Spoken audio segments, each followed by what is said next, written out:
I've been using stealth tackle leaders and gear now for this will be going into my third full season. John Betty has been a huge supporter of what we do at 54 Bus, and we've really tried to support him every way we can. And this year, when we did our Gear of the Year wrap up, a couple products of yours, John, really stood out. One was the sucker rigs, the GT sucker rigs, and we won't go into that today because I want to have you on just before sucker season next year, and we'll really dig into that one. But the other one that really stood out to me, and this will be a good spot to just start our conversation, was this solid wire trolling leader. And when you sent me this, I have to admit, I kind of rolled my eyes a little bit. I wasn't sure what to expect, but it turned out to be such an amazing tool for us. What was your thought process behind that, John? So the thought process behind that, this leader, the solid wire trolling leader, was as with everything, I get people asking me for stuff. Well, a few years ago, the trolling with the wire line was becoming more and more popular, which it's nothing new. It's been in the salmon world forever, but guys are starting to run the wire uh, main line more and more.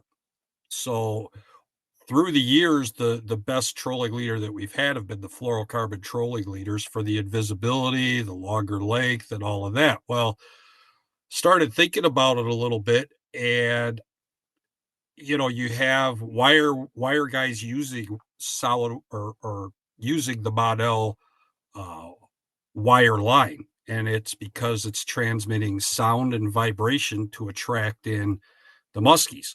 So I'm thinking here, okay, we got all this wire to pull these fish in, but then between the main line up here where you're getting all the sound and then your lure down here, you have a fluorocarbon leader that's kind of deadening anything that's going to transmit down to the lure.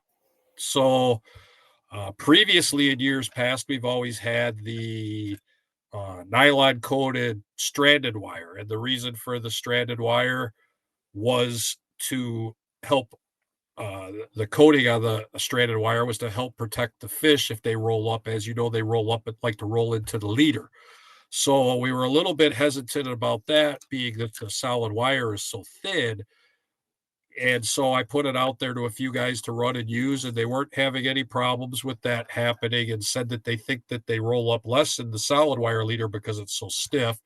So we decided to bring it to market.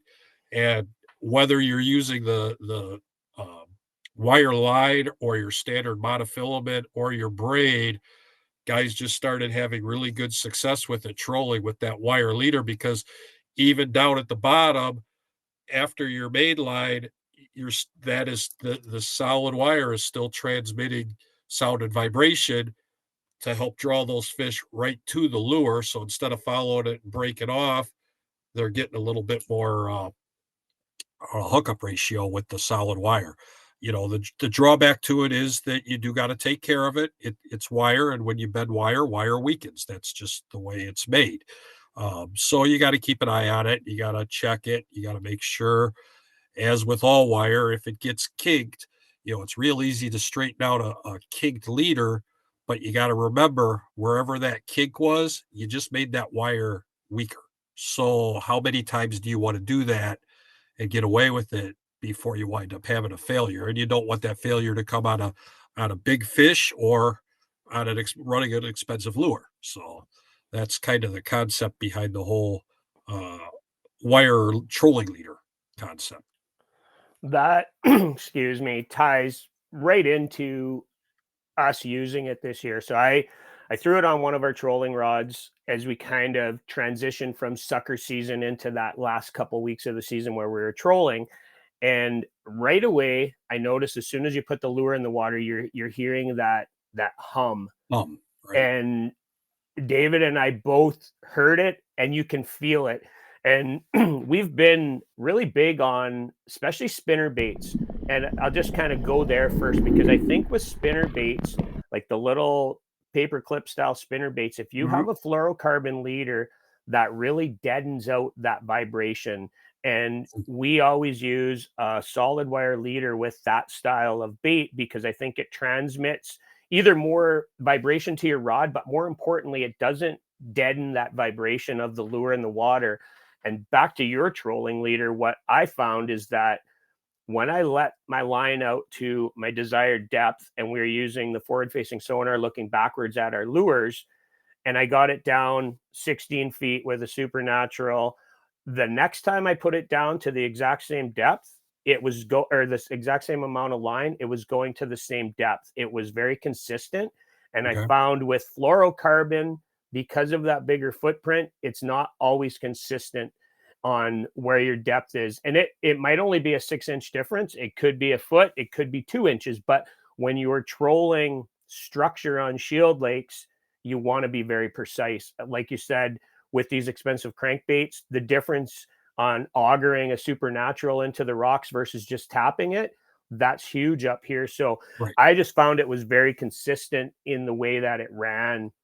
Yeah, And yep, go absolutely. ahead. See, with fluorocarbon, you get the blowback a little bit because it's flexible, and that's what it's designed to do. And one thing I learned from salmon fishing, being right down here by Lake Michigan, even running downriggers, the deeper you go, the further back your lines are going to run. So you got to let out more line to achieve the depth that you want. So because and like you said, with the solid wire, it's a little bit more precise. And then if you really want to get real precise, you run the wire line with the wire leader, and then you're pretty much spot on. But it's not always bad to be a little different either.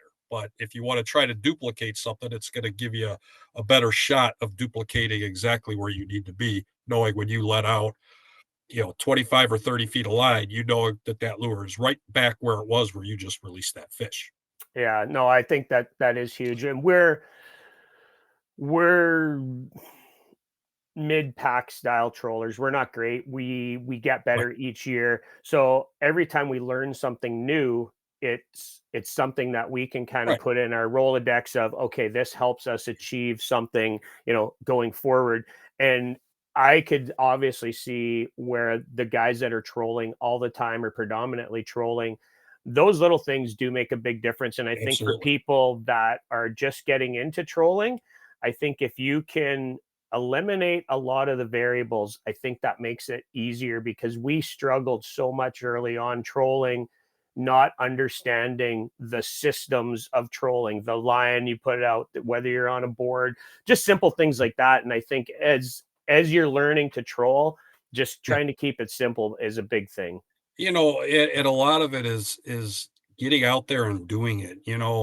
You could sit and watch us talk about it. You could watch a million videos about it. You could read, you know, a million books on it, but there is nothing that is going to help you more than being on the water, doing it, and learning as you go. That is the best tool you could possibly have is trial and error, and that's how you pick up on stuff.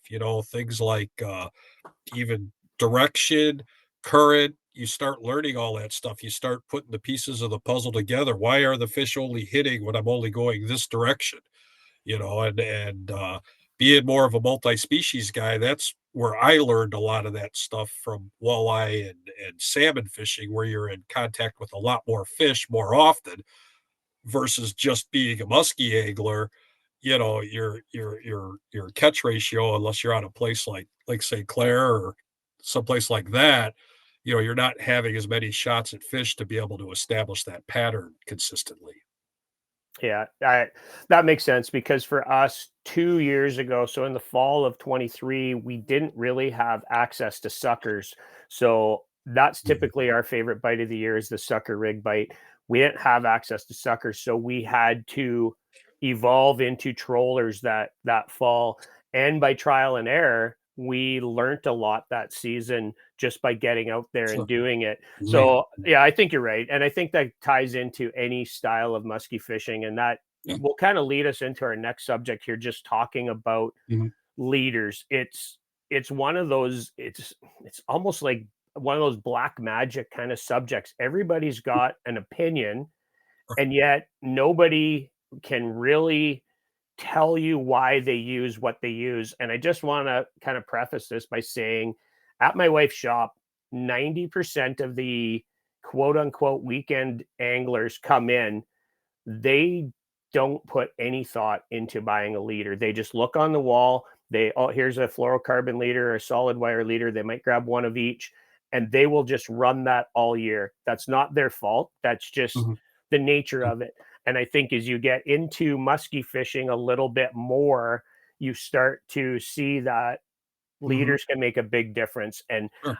I recently listened to you talking with Greg Thomas on the Musky Road Rules podcast, and you said something that really hit with me.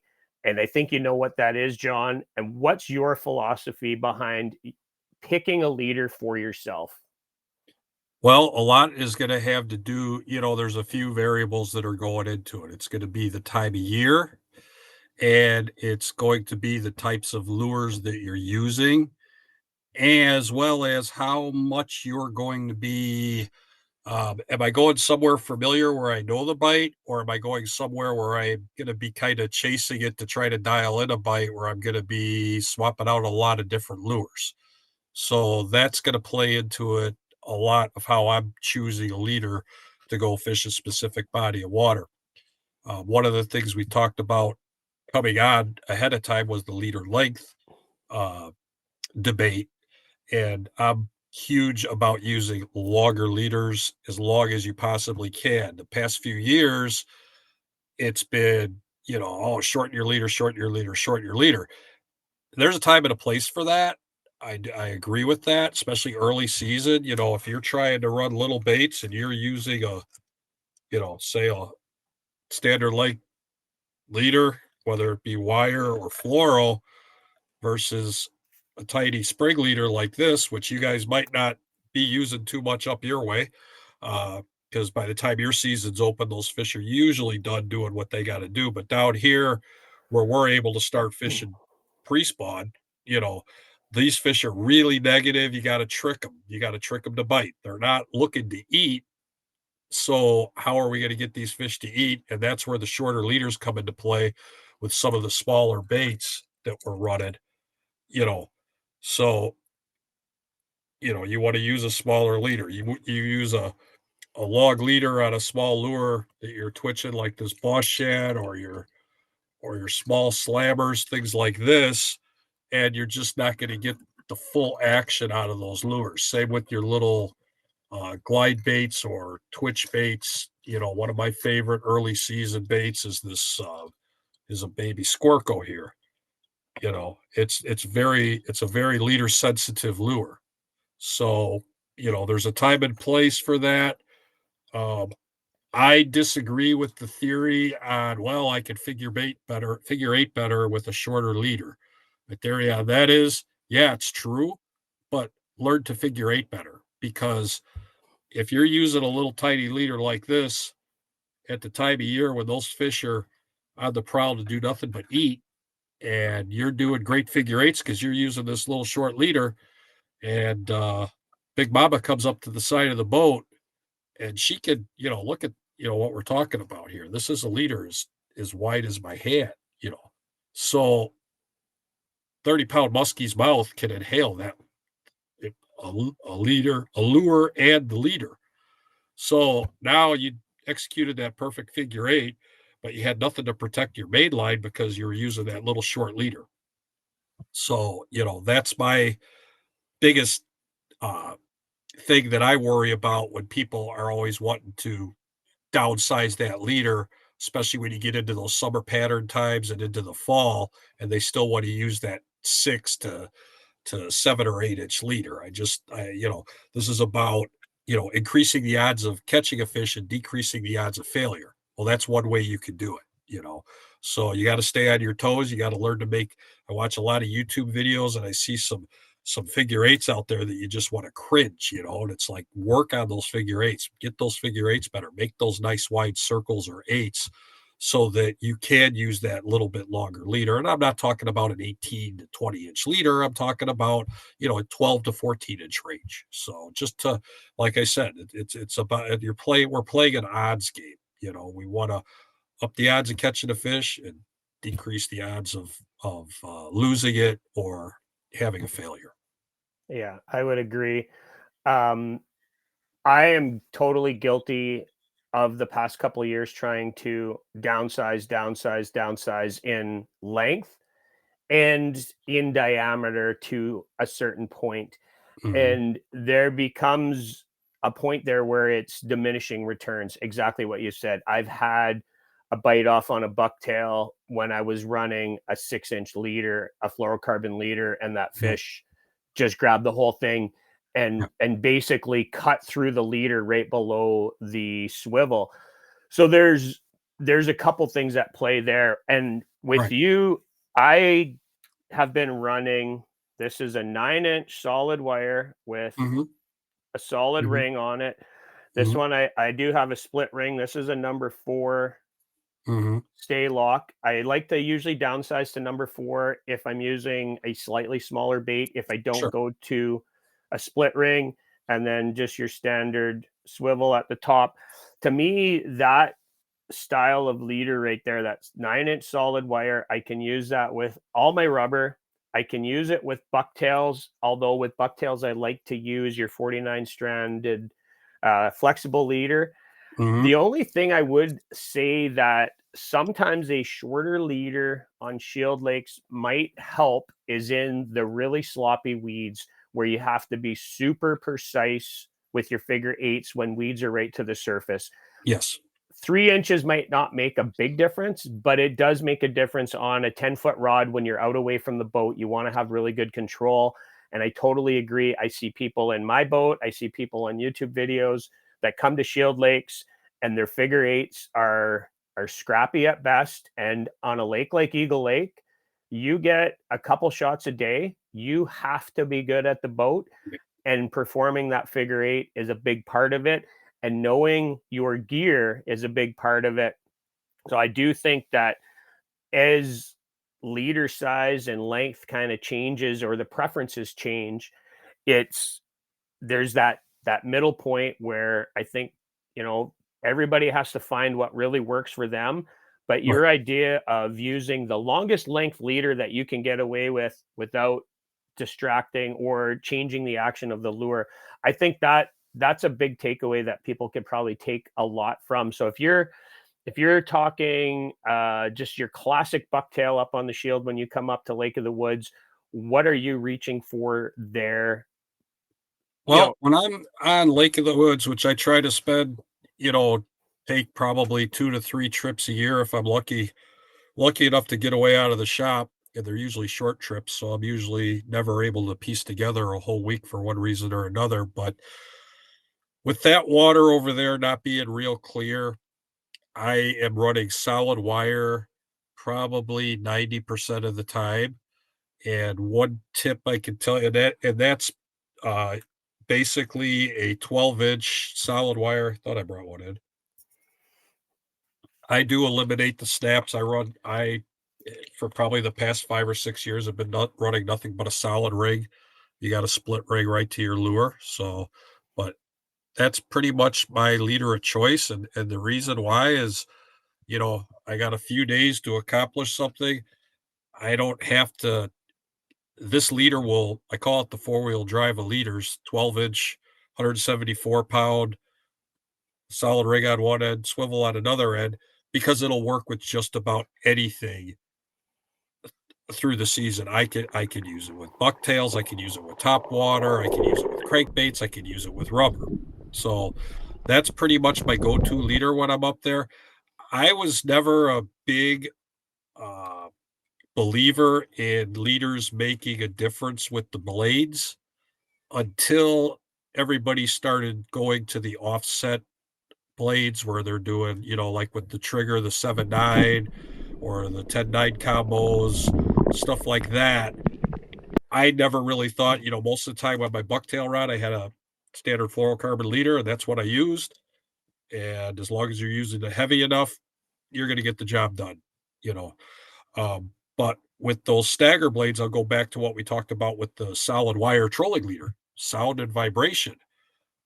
With those stagger blades now, they're moving in the water. They're not just a standard, swoosh, swoosh, swoosh, swoosh through the water. Those things are coming through and the wires moving and everything else. So I think you're helping your cause by going to a solid wire leader or even a stranded wire leader, something that's going to help just transmit more sound and vibration. Another thing that talk about too up there that you touched on with the weeds, and having to figure eight too. One of the things that's kind of making a comeback is the stranded wire, and not the 175. We could touch on that a little bit. Is something that's been around for a few years. That's a little bit newer, but just the old standard 7-strand leader, 90-pound or 135-pound stranded wire leader, and bucktails in heavy weed cover. This stranded wire just seems to chop up the weeds a little bit better. I think it's because it's got a little bit of abrasion to it, whereas the solid wire is smoother. So not that you're not going to get hung up in the weeds, but you do have a better chance of getting that lure through them and cutting them up a little bit better with that just standard 7-strand leader. So the 49 strand is newer, it's heavier, it's more flexible, but it's a little bit thicker. So there's the drawback there. I think the thinness of the 7-strand, along with the fact that it's got a little abrasion to it, is what helps get it through those weeds. So that's where I would, in heavy weed cover, and I'm throwing blades, I'm probably going to throw that 7-strand leader a little more. So I used to be huge on using fluorocarbon for all my bucktails, and what we've been touching on with the sound, I would equate it to the fluorocarbon almost acts like a shock absorber or a sound absorber. Sure. It takes that vibration out, and you're right on the money with stuff like the trigger, stuff like Josh's one from Angling Revolution, things that are making noise. If you're deadening that noise, you're not doing yourself, a service there. So I do think in a lot of cases, if people are looking to come up to Canada, which is primarily our audience on this channel, they're making their trip up to Shield Lakes, look at bringing up a selection of leaders, but a solid wire leader is going to, like you say, it's going to work with so many different baits, and a 7 or 49 strand wire leader will probably get you through an entire week catching fish with a bucktail. It's not going to get nicked up like a fluorocarbon. It's not going to get bent like a solid wire. It's going to give you the longevity of a week. You could maybe bring 2 or 3, but I think in most cases, the average angler is going to get through all week on that one leader. Maybe change the snap out if that's the route you're going. And then for us, because we fish so much rubber, crankbaits, twitch baits, like I'd said there earlier, I'm pretty much always going with that 9-inch solid wire. And I just think I can fish everything I want to fish up on Shield Lakes with this. It might not be the absolute best choice for everything, but it's like you say, it's the 2x4 of leaders. It fits everything. And I do think I see too many people underthinking leaders, and then some people overthink them. And I think that when people are reaching out and looking at videos like this, they're looking for advice that they can easily digest. And musky anglers aren't like the bass guys where you got 35 rods on the boat, each rod specific to a certain lure. Weekend guys can't do that. It's just too expensive. So you need a one size fits all style of leader or rod.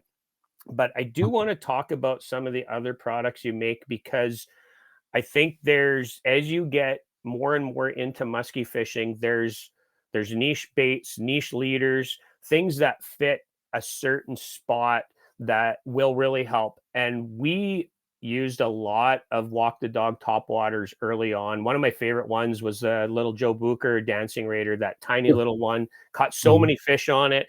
Now we've kind of started to get into the bigger stuff like your One-Eyed Willie. And I do have a video of this underwater. We'll talk about that in a minute. But Okay. when guys are looking for leaders for certain applications, and I brought a few in here, like I have a swim bait leader, Mhm. I have walk the dog leader. Let's just talk about the walk the dog style of leader. I think too many people look at niche baits, and a walk the dog's a prime example. If you don't have the right setup, or you have a leader that is just plain and simple too heavy, you're not going to get the right action. And I see too many people trying to do a walk the dog with a big heavy fluorocarbon leader, and they have to put so much English into the rod to get it to work. Same as a glide bait. If you don't have the right leader, it just doesn't work. So, what would you Mhm. tell people, on a walk the dog, and then maybe translate that into glide? Because I think they're similar. Sure, yeah, it is the same leader. It's our walk the dog leader that we have that is about as simple as you could get. This is not something that, you know, it's not a lot of rocket science, but it just makes sense. And all it is a solid wire leader, 174 pound, 12 inch. We also make them in 9 inch. We'll make them whatever length you want. I mean, if guys still want to use short leaders, by no means, I'm not stopping them. If that's working for you, then great. But it's just a loop on the end. So what that loop is the wire. So what happens if you're using a walk the dog style lure and you have a swivel on the end of it on the wire? Swivel adds weight. We're not talking about a rotating lure like a bucktail or a prop top water. We're talking about a bait that you want to get going side to side and you want to get as much action out of it. Or if it's an erratic lure that not only does side to side like a squircle, something that is going to dart. And the way to achieve that and to allow that lure to get its optimum performance that the bait maker designed it to do is to make the most lightweight leader possible. So by eliminating that swivel, you have no weight that's going to pull the nose down. And then on the other end, either your choice of a snap or a solid ring. So, which basically weighs nothing. So this is just a weightless leader. On a top water lure, like our One-Eyed Willie, it helps the nose from tipping down too much because you have nothing pulling it down. Now, with these baits, it's very critical to get slack line going in them. So you do have to, it does take effort from the angler, but like you said, if you're using a heavier leader with a lure like this, and you have to put a lot more effort into it, what else is happening in the meantime that you maybe aren't realizing till 7 o'clock at night, if you've been doing that all day long, is you're tired. Yeah. And who shows up every time you're tired? Yeah. Big Mama, right? So That help is yourself. that's something I talk about a lot with when people come up to Shield Lakes for their once in a lifetime or once a year trip. Don't wear yourself out all day and then be tired for prime time. And I Yeah. see it so often, guys pound the water all day. Yep. And then at 8 o'clock at night, they're done. Or a lot of times, guys, and I don't knock them, they're on a vacation. They fish all day, they go in, have dinner, and they're like, I'm just going to sit out tonight. And that turns out to be the night that the guys in the cabin beside you got Ex three, you including a 50. You, 100% right, yeah, and you see that. yeah, getting older like I am, I like to think that I'm fishing smarter, and by fishing smart when I come up to Canada now versus what I did 10 years ago is I break my day up. I will, we'll get out there, we'll musky fish early, and then we take a break, not necessarily getting off the water, but we'll switch it up and do some walleye fishing because, one of the great things about going to Canada is getting Canadian walleye to bring home to eat. So we'll catch our walleyes. We'll go smallie fishing, which is phenomenal on just about any lake up there. Pull up on a beach for a shore lunch, what have you. Break up our day because it, the two, unless there's a moon phase in the middle of the day or you got a storm front coming through, most days I'm up there, I want to be on my game early and I want to be on my game late at last light. And that's where working lures like our Willie come in. That's my top producing lure in Canada right before dark. Whatever I was throwing all day, it's coming off. And whatever the hot lure might have been during the day, my partner's going to throw that, and I'm throwing this the rest of the evening. So um, it takes a lot more effort. So you got to be fresh, and that's huge to me. I think that having your mindset right, and if you're not used, you see it because you get guys up there from the States all the time that aren't used to putting in maybe a 8 to 12 hour day on the water and don't realize, you know, how much it's going to take out of them. Most people have a Canadian fishing season of 6 to 12 days. So you got to make the most of it. If you're not used to casting and retrieving all day, every day, because your other job doesn't allow you to do it, you're going to get fatigued. You're going to feel muscles that you didn't know you had. So keeping yourself fresh is definitely important. And that's where using the right, not only terminal tackle, but rods, line, all that stuff makes a difference and helping make it easier on yourself so that when the big one comes in, again, it's an odds game. The odds are in your favor. Yeah, I would totally agree with that. And my really good friend Kevin Wagner, I know he's a buddy Yep. of yours. He comes Yep. up to Canada and he plans his day around moon, around the Sure. sun events, and he might go out in the morning at 5 o'clock, come in at 9, have a late breakfast, and then head back out at 2, come in, and then be on the water late. He plans his day and Sure. gives himself breaks inside of that day.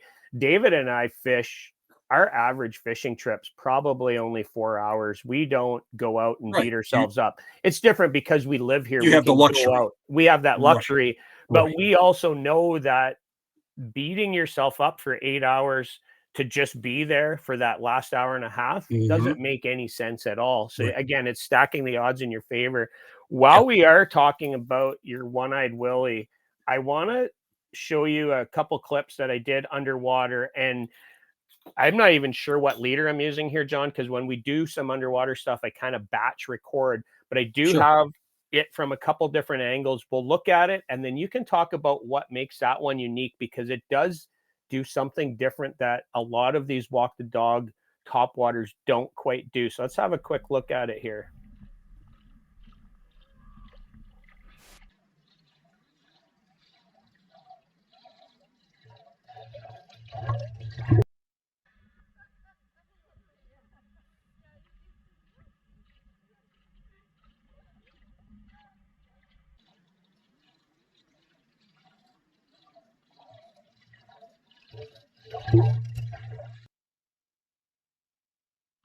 A unique view, that underwater view of. Yeah. I like that.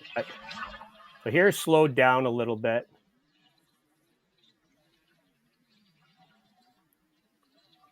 This really gives a good sense of how it moves in the water, I think, slow motion right here.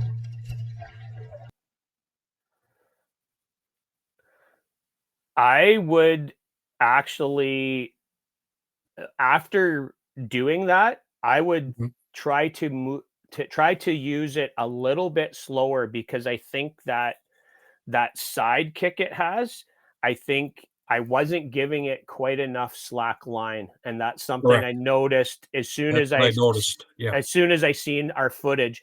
And that's the cool thing about doing underwater footage like that or in the water. You get to almost critique ourselves and we Absolutely. learn so much from it. But what what is unique about this lure? So what's unique about it? Well, first of all, there's 2 sizes. I believe that's the large size that you had, and It then we do is. the junior size. And this is a lure that I took over from Monster Lures, oh, 5, 6 years ago when he was kind of disbanding, and it was just the right thing to add something to it.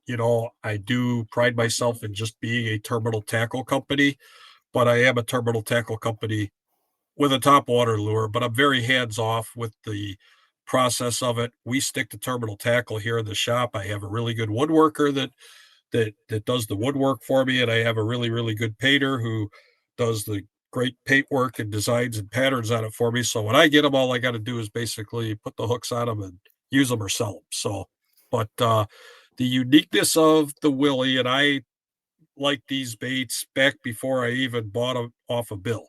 Um, it's a Weagle style lure. So if you're familiar with the Weagles, you're in the ballpark. It's a little bit bigger than a Weagle lengthwise as well as diameter wise. And the whole purpose behind it, they're made out of maple, so they're very heavy. The biggest problem people have is that they think they get them going subsurface and think, well, it's not working. It's not a topwater. And that comes into the slack line and slowing it down a little bit. By design, they sit lower in the water than your traditional topwater, like a Danson Raider or a jackpot that Yeah. skims across the surface. This creates more push in the water. When you really slackline it and hit it and slack it, the lure will virtually turn sideways and it just pushes water, push water. The other thing it does, and I learned this from a few guys out east that are using them and like them and said it's their number one hookup ratio lure on muskies. They're fishing shallow water, rivers, creeks, what have you.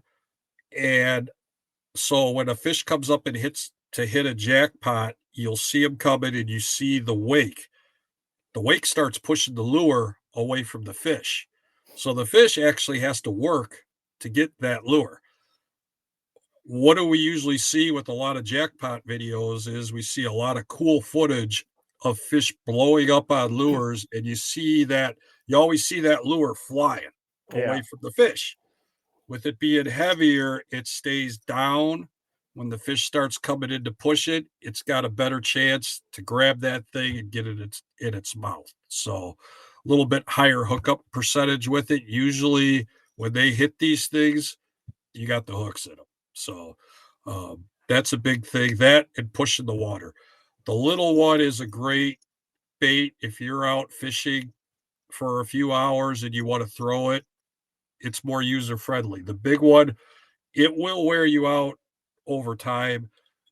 It's more of a bait. The big one I like in perfect conditions, right mood, right uh, sun, early or late in a spot where I've got a big fish located that we've maybe moved a few times on something different like bucktails or rubber, and we can't get those fish to eat. We'll go back, we'll leave that fish alone, and we'll go back on it at the right time, and that's the bait that it's gonna see first. I would agree with that. And when we fished a lot of top waters, be it like the Dancing Raider or when the Fat Bastard craze, started to happen up here. Kyla Mhm. had one of the very first Fat Bastards up here, did amazing on it. We I agree. We would go to spots where we knew there was fish, and that would be our fish of choice. And I think, and I've talked about it before, I think so many musky anglers get caught up power fishing through spots. We're guilty of it. David and I Sure. are terrible. We just want to power fish through with rubber, with fast moving dive and rise, and we are trying to make a conscious effort of let's slow down sometimes when the conditions call for it. And I do think like a One-Eyed Willie, and when I see at one of the shows, I want to pick up that smaller one because to me that feels like that Dancing Raider size, and I think Mhm. it would be a good fit for our style of fishing. Yeah. But I do think that it's a style of lure that so many people never try and so many people give up on too easily because Right. when you get those topwater strikes on that walk the dog bait, it's almost like nothing in musky fishing. It is so cool. Yeah, and the leader that we recommend with it is that walk the dog, uh, topwater glide bait leader, and we basically put one of those when you buy those, we usually give you one free with that in the packaging. It's not that you can't put that lure on and use it with a standard leader, it'll still work. It might take a little more effort on your part, but it just works best with this leader. And that goes for any of the specialty leaders that I talk about or that we discuss, somebody could be sitting there going, "Oh, he doesn't know what he's talking about." I've caught plenty of fish using a heavy fluorocarbon leader on that lure, and you know, yeah, that's true. But what we're trying to do is get optimum performance. And when fishing's on, you could tie a lure onto a piece of rope. And muskies, when they got a one track mind, they're going to eat, and they're going to eat now. you can catch them on anything. I mean, you've seen plenty of times where a bait hits the water, and before you can even put a crank into that lure, that fish is on there. Okay, so you proved me wrong. But what we're trying to do is get these fish in their when they're in their negative modes to trick them, to trigger them to eat. So that's where the specialty leaders come in, is to just help you get more performance out of lures that might be leader sensitive. So that's the gist of it. And the other thing I want to mention too, when we're talking about all these different lures with different leaders, is, and I stress this when I speak at clubs and go around in the winter doing seminars, is, you know, I'm going to tell you about a lot of different applications. What I don't want anybody to be doing is going, well, I'm going to throw this lure now. And John says I got to throw this lure, so I got to change it. Okay, I'm done throwing that lure. Now I want to throw, this little lure. So I got to sit down and I got to change that lure out. Probably the only thing that's going to happen is that you're going to be netting fish for your partner if you're constantly changing out your tackle. So one thing I stress is, don't overthink it on the water. Do your overthinking when you're prepping before your trip. Most of us as musky anglers have more than we have multiple rods and reels. So set your stuff up ahead of time accordingly. If you think you're going to be throwing, your top waters at a certain time on a certain rod, have it rigged and ready. If you're doing crankbait fishing, have it rigged, in the early season, you got your downsized equipment, have your stuff rigged and ready, and your starting lineup where I'm going to be throwing these specific lures. So you have them already rigged, because the last thing you want to do is get out on the water and go, oh, wait, I want to change this. Well, if you're with me, I don't want to stop fishing because you want to didn't prepare yourself for the day, right? So, you know, get ready with the net. So, and same thing when you're guiding. The last thing you want to do is have guys jumping in your boat. You're like, okay, I'm gonna run these guys to this spot, this spot, this spot. And I don't have my leader tied on yet, or this or that. You want to be ready to go. You want to optimize your time, which goes back to the whole odds thing.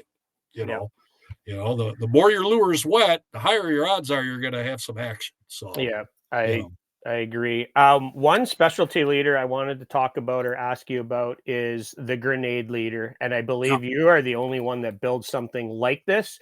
Mhm. And I've had limited success with the grenade. We've caught a few fish, more so on the mini. It fits our style of fishing maybe a little bit better. But one of my really good buddies, Matt Abel, he runs this religiously with the big grenade, and he runs his grenade almost as like that pull, let it drop down, pull, let it drop down. And this Right. leader is almost essential for that lure. What was the thought process behind this leader, John? The thought process behind that was when Brad and Carey came out with the grenade, they had a great idea, but I I don't know if it was when they first tested it, or very early into it, and with that pull, drop, pull, drop, pull, drop, lure's gone.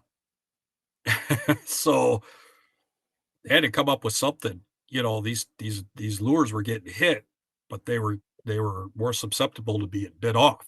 Yeah. So because what's happening, if we could pretend that this is a grenade and you're pulling it and it pause and it drops, they all virtually almost will drop straight down. I Yeah. just asked Brad last night if he had any video of one dropping. So with a standard leader, or let's say, a short leader, and the grenades are the full size grenade is pretty big. So it's bigger than your standard leader. Yeah. But so you're pulling, and then when this thing drops, the leader is laying right along the side of the lure. Well, the fish are coming in, and where are the blades on the back of a grenade? The blades are on the back. So Yeah. the blades are up here. And one thing we learned about blade fishing is that fish like to attack the blades. So the fish are coming in and hitting this thing. They're getting it up here. The leader ends down here. They're grabbing it up here. So they're grabbing the back end of the lure and your main line. Yeah. Cool. So we had to get a leader that was longer. So I sent them some, and they did all I sent them, I don't know, 20 different versions of different leaders and length, style, type, and everything else. And the one they came up with was that leader. It's a super heavy leader. This is not a leader sensitive bait by any means. It's all about that bait falling. If you're fishing it traditional retrieve like a bucktail, you're probably not going to have to buy that leader with it. If you're fishing it more like you said, where you're letting it drop and fall and retrieve, you're going to want to do it. And the reason it's so heavy is because when they tested them out and were using 174-pound wire or lighter wire in that same length, they were just getting mangled. So, you virtually were changing out leaders more than you were changing out the lures. So by having that heavier leader, because it lays right up against that lure as it falls, those fish are not conditioned to a leader by any means. So that's a case where heavier was better. Yeah. So I could see that. This past year, we started really using swim baits again. The just the swimming dog, both versions, doesn't matter. But we started incorporating that pull drop, and again, that's another one. If that thing falls down too straight, Yeah, it was not very many. and your leader is right up against it, and that fish head hunts, you have to make sure that you're matching your leader size at least to very close to that lure length. Yeah. And that's something we've kind of learned the hard way again with rubber, like any of the bulldogs, any of the Medusas, especially red October tubes, anything that's got that exaggerated nose down drop. You want to make sure that your leader is going to offer enough coverage on that bait to eliminate that head hunt. So I think those are some great tips right there. One other style of leader that you make that I don't think gets talked about enough, and I know the guys that do use them, they almost keep it like a secret, and that's these weighted leaders. Yeah. And we use them on stuff like suics. When you get a really good suic and they just have that perfect dive and rise, sometimes they just don't get where you want in the water column. It's so easy to add one of these weighted leaders. Yep. So yeah, the weighted leaders were something that and I didn't invent these by any means. There was a company that was making these years ago that went out of business. My friend Jeff Hansen, who guides up in Madison, Wisconsin, came to me and he's like, "You got to make weighted leaders," and I was kind of like, "Yeah, whatever, go away." And then again, he's like, "You got to make weighted leaders. You got to make." I'm like, "I don't want to make weighted leaders. I'm making enough other stuff." And he's like, "You really got to make these." And then I think he called. He's like, "I'm only down to like 2 of these. I need these." And I'm like, so I made him a couple. I'm like, all right, let's try to dial it in. Let's do it. And so the weighted leader is pretty much built on a 240-pound wire. The reason it's so heavy is because you have that weight and it does flex. So if we're using 174-pound with it, it can kink, especially if you might get more dog balls or that out of them, or just because the weight's on the end of it. They come in 3 sizes: 1/2 ounce, 3/4 ounce, and 1 ounce. And so Jeff's been using these forever, and I can only go off of, his applications with it. He's going to be working in my booth at Milwaukee. We actually talked about shooting a revised video on these things. So it's funny you brought this up. We didn't script this. This wasn't scripted. So, but anyway, so what they do, they help, obviously it's weighted, so they help your lures get deeper into the water column. The heavy 1 ounce guys really like them late in the year with their suics, the 3/4 and the 1 ounce, because they just get them a little bit deeper. That's a dive and rise bait, so it's going up and it's going down, so it's not affecting the action of the lure. Try to put these on a glide bait, it's probably going to kill some of your side to side action. Yeah. So any dive and rise baits they work great with. They also work great with rubber. I got a lot of guys that fish the heavy current on St. Clair and the rivers, and they love adding them to their big rubber. Another thing with this going back to the Suix is, you have the weight systems that you could put in, and people have told me, I got a Suic, it runs good. I don't want to mess with it. I don't want to drill in it. I don't want to mess it up. It's caught fish, but I want to get it deeper. So that's where the weighted leader comes in. Yeah. Um, the other application with these things that works really good is especially early in the year with small bucktails, small blades or burning blades.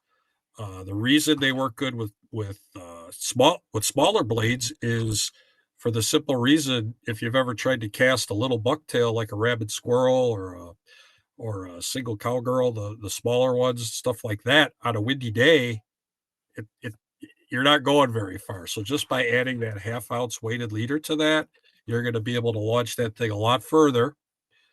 If it's a situation where the fish are only reacting to speed, which we've seen up on the Shield Lakes, and I'm sure you've seen it too, especially in that early July, late June, right after the season opens, sometimes you can't reel a lure fast enough Yeah. to get the fish to react. You can use a high speed reel, you can use, you know, you get everything going for you, but what is the one thing that happens when you reel a bucktail too fast? Blows out of the water. Blades come out of the water. If there's a fish chasing you, it's goodbye. So the weighted leader helps just give you that, you know, 6, 8 inches extra depth so that when you really do have to burn those lures in, you got that. So it'll help in that from that aspect of it too. Um, Crankbaits, some will, some won't. Swim baits they work good with. Crankbaits, with the weight being near the head, it just depends on how sensitive that crankbait with the lip is going to react with this bulky weight in front of it. So some work, some don't. The swim baits, the swimming dogs, don't work good with those. Still get good action out of those as well. So, um, yeah, just something to help add a little bit extra depth. Real sunny day, you want to get a little bit deeper. There's your there's your choice right there.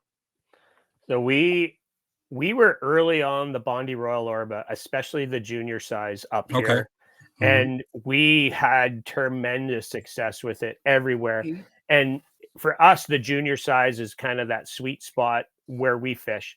But I've tried drilling out some of the chaos deep threat weights to put underneath, and I've tried a lot of different things to get that lure to do something a little bit different. And it didn't even dawn on me for a long time just to throw one of these on, and we Yeah, did, and we put on, like, the 3/4 and 1 ounce, and now all of a sudden you have a lure that you can do a little bit of pull and pause, even though we don't exaggerate that with the Bondi Royal Larva, but we get a little bit of motion in it, and sure.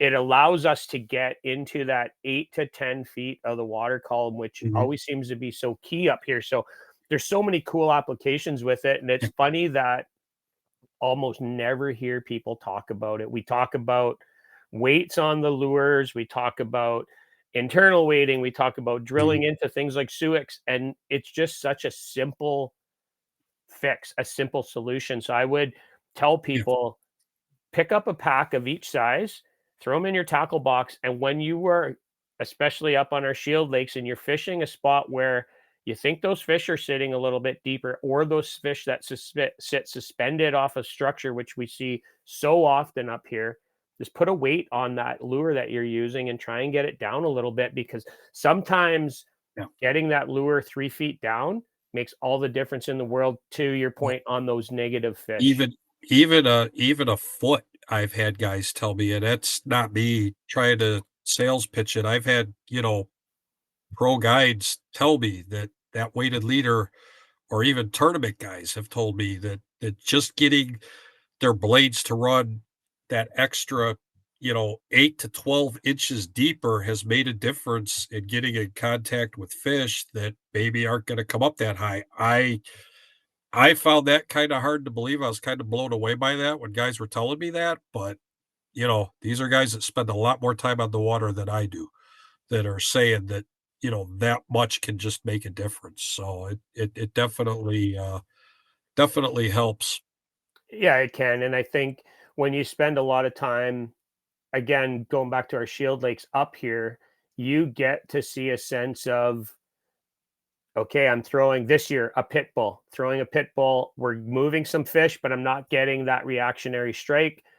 I throw a heavy head on it and I Right. upsize the front hook just to get a little bit more of that Right. pop and get Mhm. it down deeper. And Sure. first trip out, like 6 casts in on a known good fish spot, we put a 48 in the boat. And Right. is that Yeah. luck? Is it kind of blind science? There's something to it when you Right. start to see those patterns. So, I urge the people that are watching that are coming up here for your first time, or maybe it's your 50th time, be willing to experiment. Don't get stuck in those same Exactly. patterns that had success last year, because things change so quickly up here that you have to really be They able do. to adapt on the water. And see that from so many people, they get caught in a pattern, or they get caught in a lure they had success with last year, and they're just not willing to try to tweak anything. And it's unfortunate, because then people have a bad experience, and it, Mhm. it could have been the difference of downsizing your leader, or changing your presentation. There's so many variables in it, and you Right. see it. Yeah. I mean, out of the Shield Lakes, I've never seen like subtle wind changes can just Oh, change a bite. huge.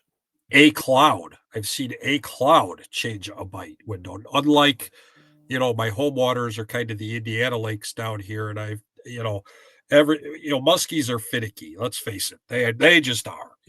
But I just see it more when I'm up there. You just have to be able to adapt, even if you're on a pattern. You better be paying attention to everything that's going on around you at all times, so that you're on your toes. And when something changes, okay, we got to change with it. That's just the way it is. It is. And before we move on, I want to talk about a couple of your other products, but the wind change. David and I were out with, I believe it was my brother-in-law this fall. We're sucker rigging, so it's a little different, but it's still all about those narrow bite windows in the fall. And we were seeing some fish on the live scope. They'd follow the suckers to the surface, but nothing was happening. And we got a subtle change in the wind from the southwest to almost dead west, and it picked up like 1 mile an hour. And Mhm. all of a sudden, the fish were firing, and we got three in like 45 minutes, including a 45-inch tiger. And it's Yeah. reading those conditions that's so important on these Shield Lakes, because Mhm. it can make or break a day. If you're up Absolutely. here and you go in for dinner right when that wind switches to the northwest, you may have missed your only shot on the day. Yeah. So, Absolutely. Yeah. one other thing I did want to bring up, and I'm going to do a little share here on a screen. So this is your terminal tackle kit that you offer.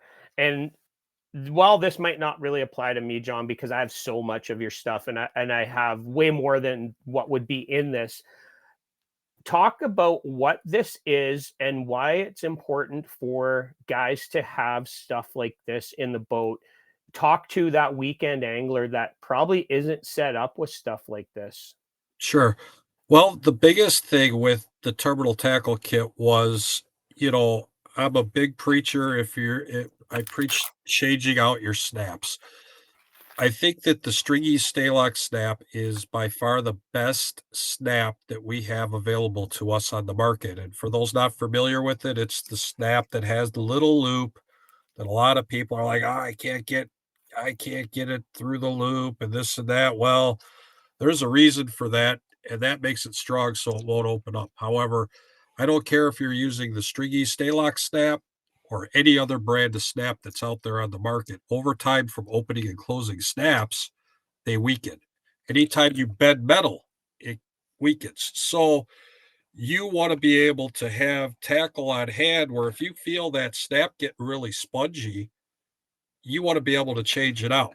So we decided to come out with this kit, not only with extra snaps in it, but there's 5 different versions of the Staylock snap that they make, starting with the number 3, going all the way up to a 5. They actually make a 6. Those are harder to get.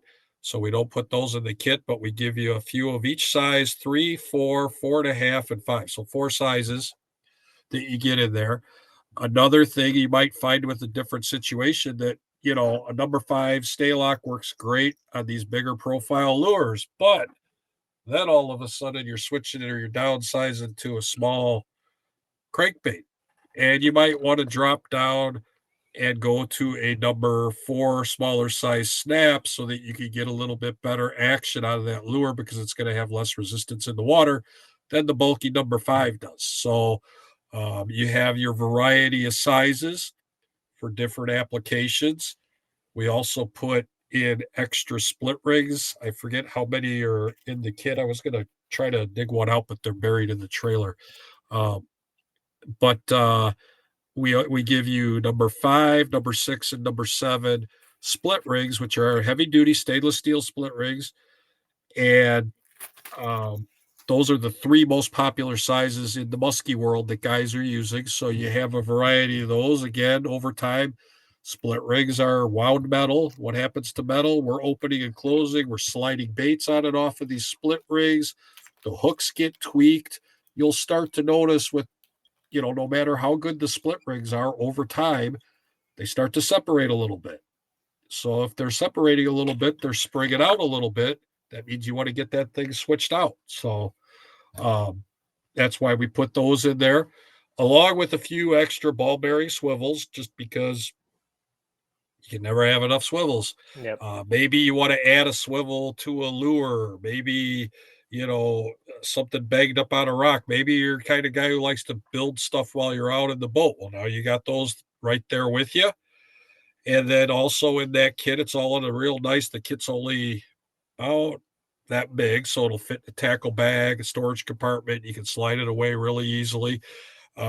We also put High Seas, who's one of my suppliers, and I do rep work for. They make a little. It's about the size of a pen, and you put AAA batteries in it, you hit it, you turn it on, and the tip heats up, and it's a braid cutter. So if you've ever sat in the boat trying to cut your braid with scissors, if you don't get it just right, it doesn't cut. With that braid cutter, you can just simply you touch it to the braid, and it just puts a nice slice in it. I don't recommend it, but I've had guys also tell me they use it for repairing rubber when they get teeth marks in the rubber. It's a very small element that's on there, so it's not real sturdy. So I wouldn't recommend using that for your rubber baits, but in a pinch, it'll get it done. So we put that all together so that guys can have all that stuff on hand. And we've had them out probably 4 or 5 years now. And I get a lot of guys at the last, we just started our show season here, and I get guys that just come and go, "Hey, I got your kid at home. Set me up with, I need to replace the snaps. So I need 1 bag of each size snap so I can put it in my kit." So people are using them. The feedback on them has been great. They love them, because now they have everything at their disposal in a little tiny kit. It's not a big giant full-size Play-Doh that they got to make room for in a storage compartment. It's all right there in that little kit, and to cover just about any situation you might come up with. Yeah, I think that's huge for the average angler. He doesn't need a kit like a guide has in their boat where they have 7 of everything. But for a Right, weekend guy, it's so easy. right, Just throw in your backpack, throw in your fishing bag. I think it's just a great idea. And I'm surprised that, there's not more stuff like that in the market. That's why when people ask right, me about terminal tackle and what they need to bring, I'm just like, I point them right to that kit because it's like a one-stop shop there. right. One other thing I did want to bring up, because I do use it quite a bit, is your hook extensions. Ah, And that's just basically a short little leader with a solid wire on it. And a lot of guys will use it for that style of bait right there, yep, just to good. I'm get glad you that. got one handy. Yeah, Yeah. Because I wanted to talk about it, I thought the easiest way is to just show people. So on this bait, that hook is supposed to be right here. And a lot of mhm, guys want to get it back so that if you get a tail grab, you're getting a hook up there.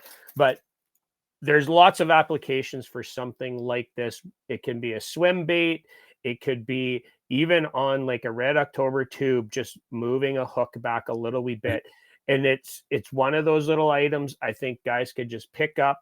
You throw a couple of these packs in your tackle bag, and it gives you some options. And let's face it, musky guys like to tinker, and Right.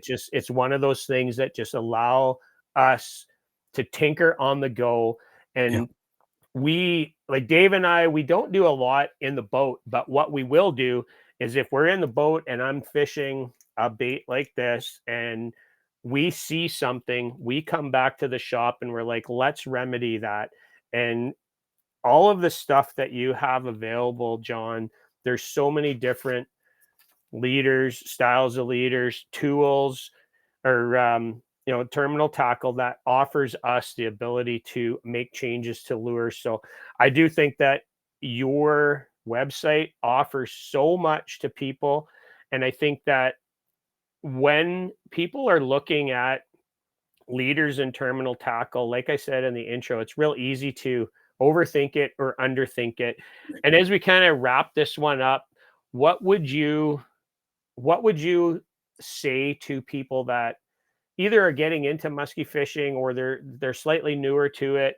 What should they start with? Where do you tell people to start with when they're looking to just build their first little tackle box? Yeah, one of the things and along those lines this year at the shows, I've been pleasantly surprised at how many new people are getting into this now, which is good from a manufacturer standpoint. It's good. I got people showing up. I got them asking questions. And what we do, and we have on our website, we offer it's a leader variety pack. It's a good starter pack. It gives guys that you could get really, as you know, you could get really overwhelmed getting into this sport. And there's a lot of great baits out there. There's a lot of great bait makers out there, but it's real easy to drop a lot of money on stuff that maybe isn't really necessary when you're just starting out.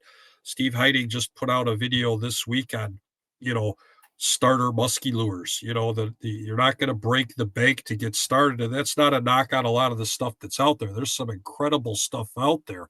But when you're just starting out, it's so easy to be overwhelmed. And my big thing with new people getting into the sport is telling them, you know, you buy a few lures, learn to use those lures, learn how they work, master those lures. If you're not catching a muskie, it might not be because of the lure. Don't run out and buy these 10 other lures or spend $150 on this lure. I mean, eventually everybody's going to get there. We know this. And we all do. We just turn into lure moggers. The worst thing for me is when a show goes dead and we're in a show and it gets slow out. What am I doing? I'm out there doing what all the people were just in here doing. Yeah. I'm buying lures. So you know, don't don't get overwhelmed with it. Keep it simple. Start out with that solid wire leader. Get started with that because it's going to work with just about everything. And the solid wire is substantially less expensive than your fluorocarbon leaders, so like I said, one of the things we offer on the website is a starter pack or a variety pack, and we sell a lot of them at shows to people that are new in the sport. And I could tell you about all these different leaders and all these different applications, but a lot of it also boils down to personal preference. You know, I might like solid wire and my partner might like, fluorocarbon and vice versa.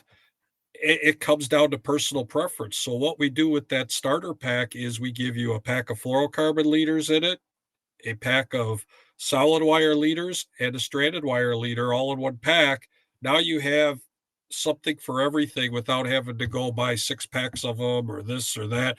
You have all three of your top leader tools right there at your disposal. So now you can go at it.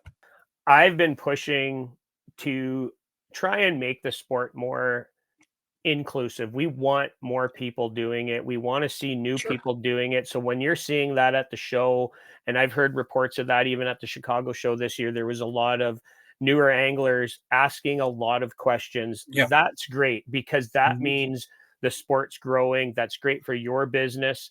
So it's really cool to see. And we as musky anglers and people in the industry, we can't lose sight of the fact that they're new at it and they don't have the same experience that you have or I have or any of the other guys that maybe are at the Sure. top end of the sport. We have to understand that they're learning as they go, and Exactly.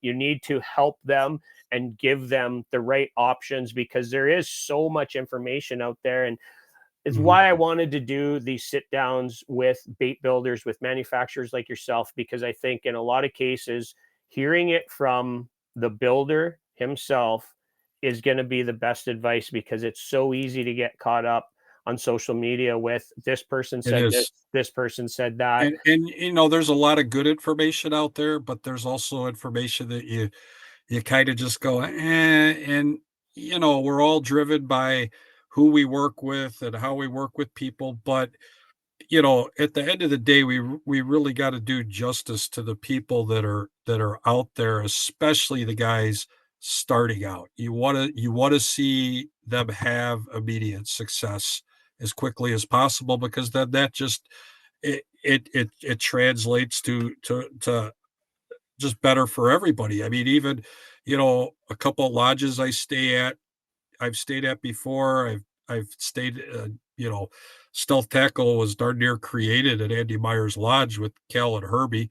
Uh, Getting advice from those guys when I started going up there.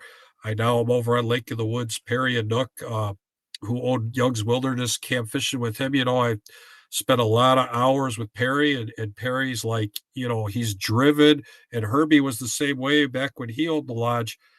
These guys are driven to get you catching fish. And yeah, they own a resort. Yeah, it's a business. Yeah, they got to make money. But at the end of the day, if you're not catching fish, they're not coming back. Yeah. So they want to help people. And when I started going up to Herbie's and Andy Meyer's Lodge, I treated it like a muskie school. I wasn't going on a fishing trip for a week. I would go up there and I would throw everything out that I knew. And this goes back to, we're talking in the mid 90s, not to date myself or anything, but throw out everything I know and learn and listen to what these guys are telling me.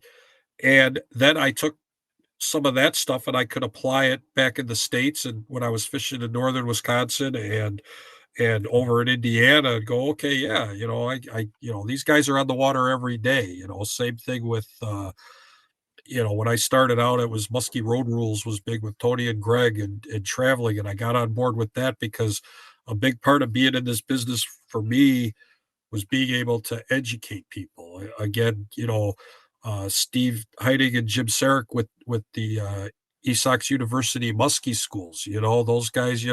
Steve and I spent substantial time in the boat, and last year talking to Steve, him and I are both not getting any younger, and I'm like, well, what drives you to keep doing this?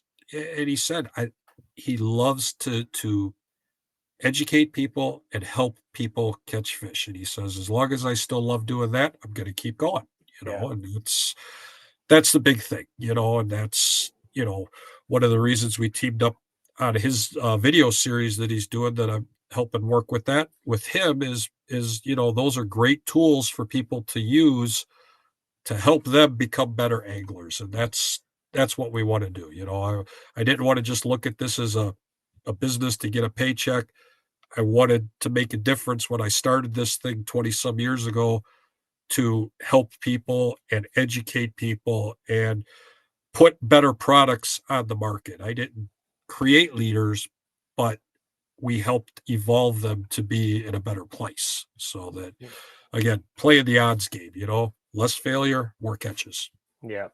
And I like what Steve Hiding's doing. And he's so well respected within the industry that when he puts out a video like his series that he does, it's gonna be taken at face value because he's got that track record. And that's Right. so important in today's world, because everybody can just put information out. And we started 54 Bust as, yeah, we're going to video some of our catches, but it easily or quickly translated into, let's share our experiences be it what they may. We are not full-time guides. I've never said we are Steve Sure. Herbeck, but I've learned from Steve Herbeck by watching and hearing his stuff. I've learned from other guides on Eagle Lake, and we try to translate that into an easy to digest set of videos. And this series that I'm doing now, talking to guys like you, I want to help educate and I Yeah. want to get the most accurate information out there, because it would be easy for me to just talk about your leaders,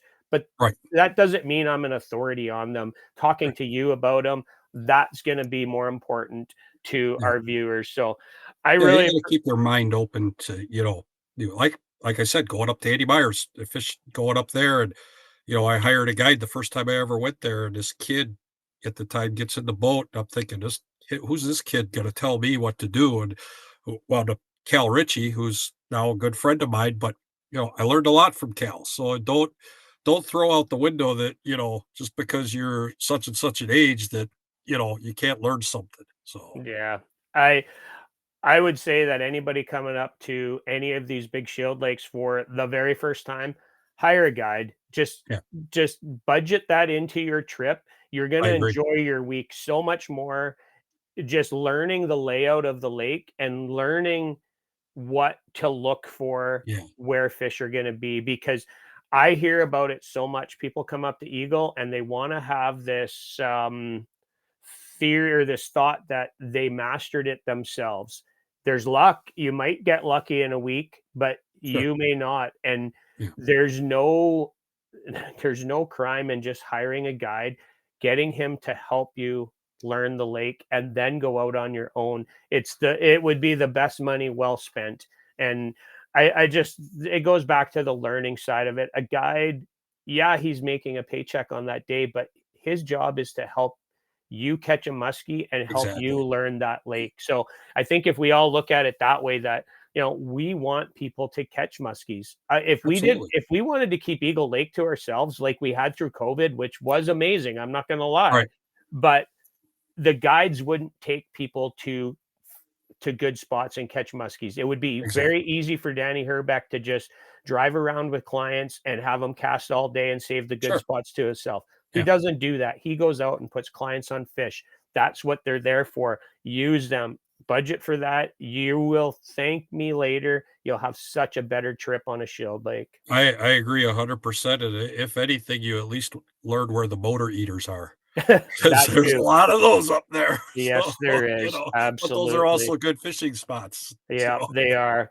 I just want to thank you, John. This was Yep, very informative. I hope the viewers take something out of this, and I will put some links, especially to that starter pack, because I want people that are new to this game to have a spot to start. And I think that's a great spot for people to just pick up a pack of leaders and know that we're on the right track. And I think right, that that's a great starting point. sure, absolutely, good deal, yeah, and I'll And try to check the comments on this too, so in case anybody's got any questions, or they could get a hold of me through our website or social media page, anybody's got any questions, feel free to ask or come see us at a show and just talk to us. I will have this out prior to the Milwaukee show, and weather pending, Dave and I will be at the Milwaukee show on the Saturday all day. So we'll Cool. come and hang out with you. And if we do All right. have any questions or comments, we'll address them there. And you and I can just stand to the side and maybe we'll answer them on Yeah, video and we can kind of sure. include that in, because I think Absolutely. I always encourage people, ask a question. There's no dumb questions, people. If you have a question about anything muskie related, and especially when it comes to terminal tackle, talk to somebody like John. He's not going to BS you. He's going to give you the honest truth, and that's what you need, especially when you're learning. Right. We'll be also doing I'm doing a seminar on Friday at the Milwaukee Muskie Expo as well, so I'll be speaking there. Um, I think it's Friday afternoon when they have me slotted, so I'll be it's good general information I'm giving out. I mean, in a perfect world, everybody's using stealth tackle, but I know that's not true. Some guys like to make their own. Some guys are other brands. This is all stuff that's going to translate no matter what you're doing and help educate you to get you using the right stuff and hopefully catching more fish. Yeah, absolutely. All right. Thank you so much, John. We will see you in a Yep. few weeks at Milwaukee, and I look forward to working with you again this year. Nothing but good things to say about Stealth Tackle. It's been a great working relationship working with you. So thank you so much for all your support for what we You bet. do. You bet. All right.